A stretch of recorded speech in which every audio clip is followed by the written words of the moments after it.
আমাদের সকলের জীবনেই হয়তো এমন কাউকে দরকার, যার সাথে 1 ঘন্টা কথা বলে পরের 5 ঘন্টা কাজ করার মতো এনার্জি জোগাড় হবে, যার সাথে কথা বলে কঠিন সেমিস্টার সহজেই পার করা যাবে, যে আপনার জীবনে একটা এনার্জি ড্রিঙ্কের মতো 5-6 মগ কফির মতো কাজ করবে।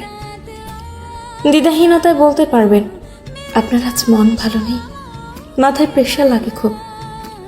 তার কাছে মন ভালো করার ওষুধ না থাকলেও সে নিজেই একটা ওষুধের মতো কাজ করবে। সে কথা দিয়েই আপনার মন ভালো করে দেবে, সে কথা দিয়েই আপনার কঠিন কাজটা খুব সহজ করে দেবে। দিন শেষে এমন একটা মানুষ হয়তো আমরা সকলেই আশা করি।